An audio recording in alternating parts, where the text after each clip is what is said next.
Hi, my name is Stephen Day, and today I'm going to be contrasting the detriments and benefits of healthy eating versus fast food eating. And so I call my presentation Superfood or Supersize, a healthy life through good eating choices. Although we may have financial or environmental factors at play, we're very busy, we're on the go, we still have to take responsibility for the reality that we get to choose what we eat. At the end of the day, it's really more about how much effort you put into it. It's not about the cost. A lot of people talk about how expensive it is to eat healthy. And the fact of the matter is, it's just not true. That toward the end of my presentation, you will see that there was a study done in the UK that showed that it's approximately $500 more a year to eat healthy versus unhealthy.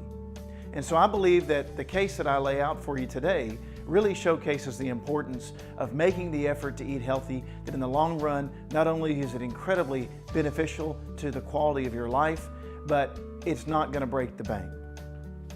So one of the key elements of eating healthy is planning ahead.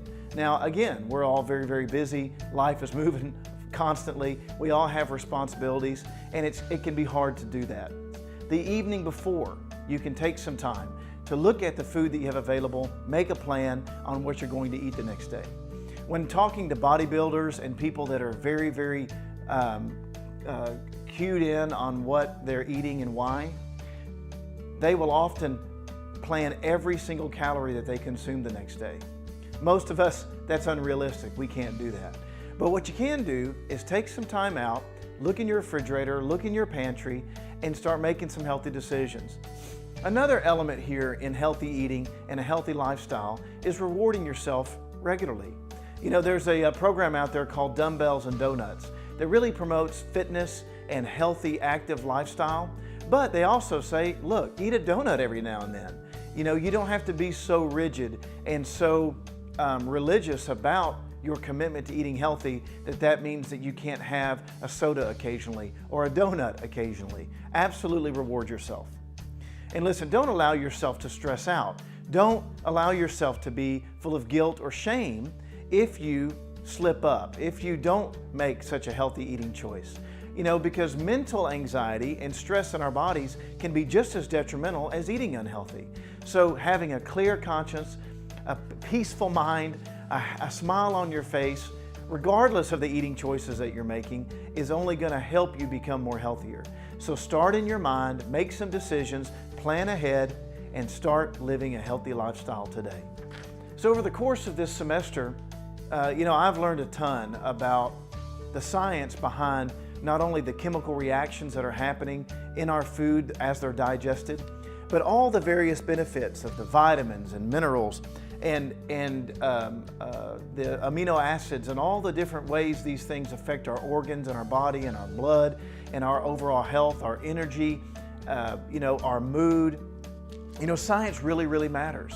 And the USDA recommended daily allowance for calorie intake is 2,000 calories. And again, these are recommended daily intake, depending on your lifestyle, depending on your body, and you know, that may differ for you. You may have less, you may have more, but you know, everyone is different. It's not just about what you're eating either. It's really more about how much. There was a study done where a professor at a university ate nothing but ding-dongs and Twinkies. But he limited his diet to 2,000 calories. And he actually lost weight that month because he kept his calorie intake low even though he was eating junk food. Now, the health of his organs and his body, that's an entirely different discussion altogether. But the point is, for healthy weight management, managing your calorie intake is incredibly important. So the bottom line here is we've got to have balance. Better learn balance. Balance is key. Balance good, karate good, everything good. Balance bad, better pack up, go home. Make good choices. And remember, the things that USDA talks about, they're guidelines. They're not rigid. Be flexible. The code is more what you'd call guidelines than actual rules. So I have selected a few items from my menu that I put together on this food analysis report that was done earlier in the semester. And I want to contrast those. And so obviously you can read through the presentation.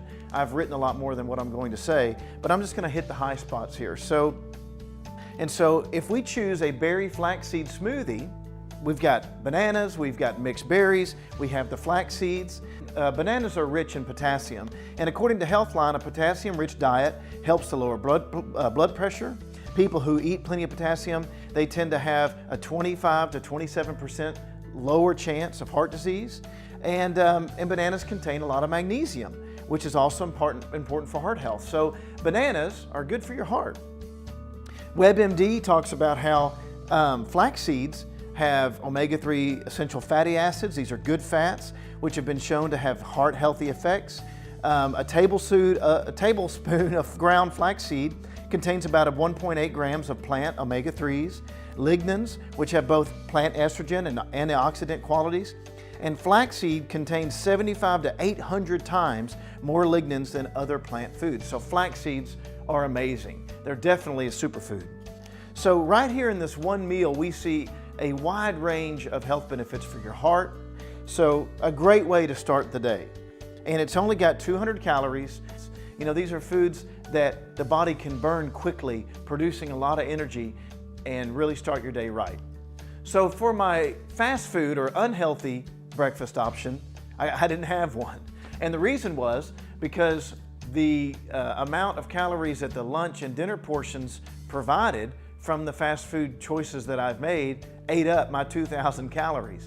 And so, and I wanted to also do it this way because it's pretty common. There's a lot of people that are rushing out in the morning. They might have a cup of coffee, but they skip breakfast. And so I wanted to talk about the pros and cons of not eating breakfast. And so according to Healthline, breakfast eaters tend to be healthier and leaner than breakfast skippers. And they think that the reason for this is because people that eat breakfast tend to be planners. They plan ahead, which also is an indication of some discipline and the fact that these people are going to make healthier choices because they're planning ahead. They're being intentional about their meals, or being intentional about their health. I think we can conclude that starting the day with healthy foods that get the body moving and get the metabolism going, plus it also is a practice of discipline, is going to equate to a healthier lifestyle. So eat a healthy breakfast. That's better than no breakfast, but don't eat 2 breakfasts. Don't do what Pippin would do. What about breakfast? We've already had it. We've had one, yes. What about second breakfast? For the lunch item that I selected was beef and Guinness stew. Now, other than how rich and wonderful this stew looks and undoubtedly smells, you know, it contains ingredients that are really healthy for you all the way around. You know, beef is a great source of protein, zinc, and iron, and it's a rich source of vitamin B2, vitamin B3, and vitamin B12. Carrots provide vitamins A, B, and C. They have niacin, and boiled carrots have 1,000 micrograms of lutein. Lutein aids in your eye and your skin health, according to the Linus Pauling Institute.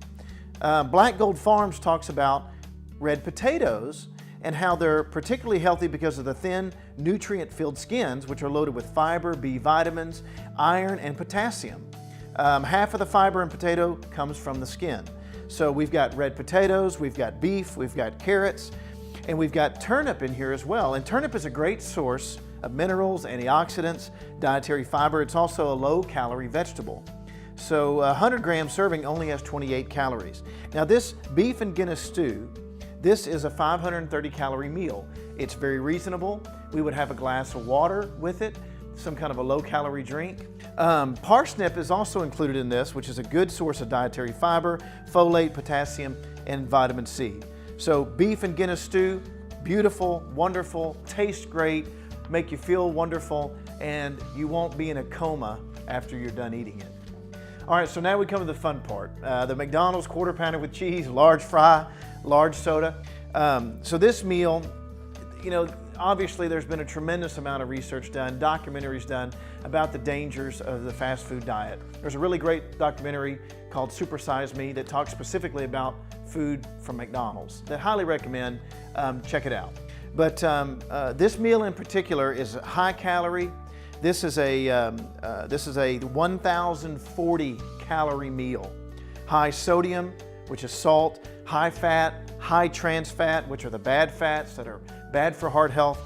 There's a couple things I want to point out about this, eating like this. Number one, the high sodium content. And according to Live Science, excess sodium increases blood pressure because it holds excess fluid in the body, and that creates an added burden on the heart. So, too much sodium will increase your risk of stroke, heart failure, osteoporosis, stomach cancer, kidney disease, and 1 in 3 Americans will develop high blood pressure in their lifetime. So we definitely do not want a high sodium diet. Let me speak to the French fries for just a moment. French fries are often served, they're dipped in corn oil actually, prior to even being fried. And processed corn oil is considered one of the worst kind of oils for the human body. Aside from the saturated fat, corn oil has 60 times more inflammatory omega-6 fatty acids than omega-3s. Again, there's so much that can be read about this. All the work has been done about how terrible French fries are for you. And I want to speak just real quick to the soda. So we have a large soda here. We'll go with a Dr. Pepper. We've got a large Dr. Pepper. And on Food Revolution, they have a list of 22 reasons why sodas are bad for you. Declined kidney function, increases diabetes risk, linked to BPA. They talk about how soda cans are coated in endocrine disruptor bisphenol A, which is a BPA. Now, obviously, the Coke you might get at a McDonald's doesn't come in a soda can, but again, how often do we drink soda from a can? It dehydrates you. Caffeine is a diuretic, which promotes the production of urine, but it actually pulls hydration from the body's cells. And then they have difficulty absorbing nutrients, and it makes the body have to work harder to try to eliminate waste. The caramel coloring that's in soda has been linked to cancer. Soda's high in calories. Caffeine blocks the absorption of magnesium. Soda increases obesity risk in children, which we all know the vast array of health detriments to obesity. Increases heart disease in men. And that was just the first 10, and there's 22. So plenty of reasons why stay away from the fast food diet for lunch. All right, so on to dinner. And the meal that I've selected is garlic Dijon herb salmon, beet and romaine salad with 2 potato wedges. Now, again, just like the beef and Guinness stew we talked about earlier, other than just this meal is beautiful. It probably smells incredible. It tastes amazing because it's good for you and it's healthy, and it won't cause you to become addicted to it like fast food often does. And it won't make you feel terrible later on. And it promotes healthy action and healthy activity in your body. Some of the health benefits of salmon are that it's a great source of vitamins, proteins, and minerals. It helps to maintain healthy insulin levels. It reduces the risk of cancer and cardiovascular disease. It aids in the maintaining healthy skin and hair. It improves memory and efficiency of brain function, helps prevent macular degeneration and loss of vision. And it's a great source of the amino acid taurine. It's a great source of vitamin B12, vitamin D, selenium. It's a good source of niacin, omega-3 fatty acids, protein, phosphorus, vitamin B6. It is good for you all the way around. All right, so let's look at the alternative. So the Subway foot-long meatball marinara. One thing in particular that I find really interesting about the foot-long meatball marinara, it has 3 tablespoons of sugar. 3 tablespoons of sugar. And that's actually per serving. And so a foot long is actually considered 2 servings. But nevertheless, it's also very high in saturated fat, and it's incredibly salty. We talked earlier about the detriments of salt. And 1 foot long meatball marinara has almost half of the salt that you should ingest in your entire day.